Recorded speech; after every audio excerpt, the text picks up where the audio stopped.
welcome to Most Clicked, a podcast about digital marketing in the higher education sector. I'm your host, Nathan from Smile, joined by my colleague Matt, also from Smile, and with some additional insight, it's our long-standing collaborator, Kyle Campbell from the Education Marketer.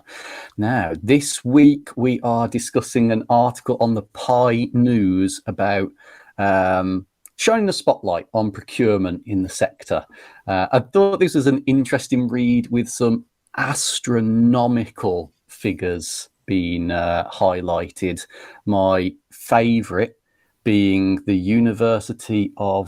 De Montfort University, apologies, £236 million, which is easily the biggest tender I've ever seen. Matt, we tender on lots of work at Smile, right? Yeah, sure do. Sadly, we don't get to see the 236 mil projects. Not yet.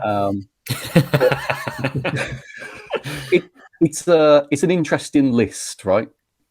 Yeah, sure is. And actually, I think there's some quite nice ties with other things we've been talking about recently. So a couple of weeks ago, we spoke about Grow with Google, and our advice, well, our kind of thoughts were that perhaps the traditional degree is maybe crumbling slightly, and other services like Grow with Google are taking over. But interestingly, there's some listed in that article are some lots, I suppose, for similar kind of services for universities with kind of lots of money being thrown at them. So it seems that people have obviously been listening to us and are taking our advice.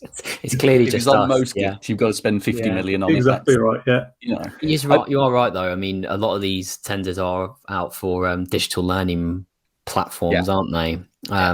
And thank God, these are huge numbers, but I'm glad those numbers are being funneled into digital education, because I'd hate to think that, we hadn't learned anything from the pandemic. But there's a few marketing ones in there too, Nath, isn't there? There's with the frameworks are big at the moment. I mean, we know personally from those with the frameworks have been going around. You've got University of Birmingham, 400k. But I think looking back at those the online offerings, so I'm just looking at one now. Well, there's two in the Pi article. The first one is University of Leeds, who are spending 800,000. And then after that, you've got Sheffield Hallam spending 50 million. Wonder whose platform will be better. It would actually be quite cool to see whether money makes a difference here on this front. But certainly a drastic difference in value being assigned to that. I'd love to know the reasons for that difference. Yeah, I mean, maybe one's like root and branch change of like how hundreds of courses deliver, and maybe one's like a pocket or something. But yeah, I mean, there's no parity between figures, is there? And the universities you'd expect to have perhaps more cash available to invest in this area doesn't necessarily kind of align up with who's spending what. But yeah, big eye opener for me here. Internally, we've always said that media spend has been like astronomical. I remember a couple of years back, admittedly pre-pandemic now, it was one of the UONs. It wasn't Nottingham, maybe Northamptonshire or something like that. And I remember that they were spending an astronomical amount, like 6-7 million on media spend at the time. And actually looking through this list, which I appreciate is not exhaustive, but on the Pi, the list covers some media spend stuff, and we're talking less than 1 million now. I'm wondering whether all the stuff that we have been talking about over the last year, about the move away from third-party data and all that sort of stuff, is changing budgets, and people are actually now beginning to invest in first-party owned systems rather than third-party advertising. I mean, it's was it University of Greenwich, maybe? I can't remember what their spend was. Let me take a look. So they're similar. They've got they're out for an online learning program, 10 million. It was Westminster I was thinking of, sorry. Yeah. Westminster, 200 to 350 grand on media planning. It's not a huge sum in comparison to what we've seen before, and certainly not in comparison. What was the Greenwich one you said, Matt? That was online learning platform, 10 million. Yeah, I mean, it's a huge difference in where universities are assigning value all of a sudden, which, you were saying earlier, Carl, it's a positive thing, right? I think so.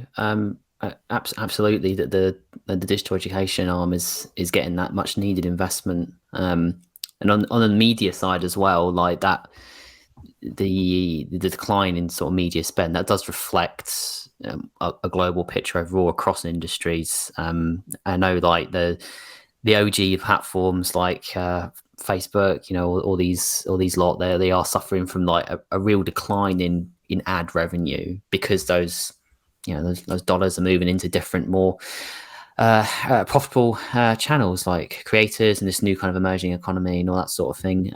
So yeah, there's a real sort of shift in where that spend is going. It's not to say there's no money flowing to media providers. I mean, it's still a very valuable part of the marketing mix, but there's many more options now than there was just even a few years ago.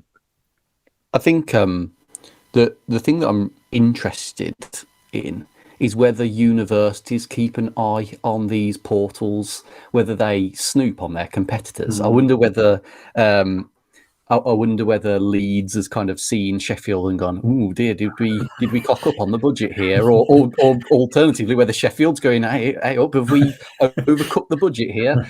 I wonder whether universities keep tabs on one another, because it's quite an interesting thing just looking through this list of requests in the kind of digital marketing space, and seeing the disparity between budgets, but also, the takeaway here is it's dead easy to go and find this information. I know.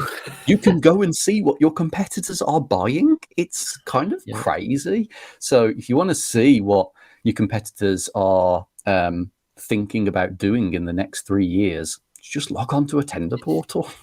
Yeah. All right, well, that's a short and sweet one this week, but interesting stuff all the same. Thanks, Matt. Thanks, Kyle. For all of our wonderful, wonderful subscribers, thank you very much. And if you've enjoyed today's content, please consider a share or a like. Until next time, see you soon.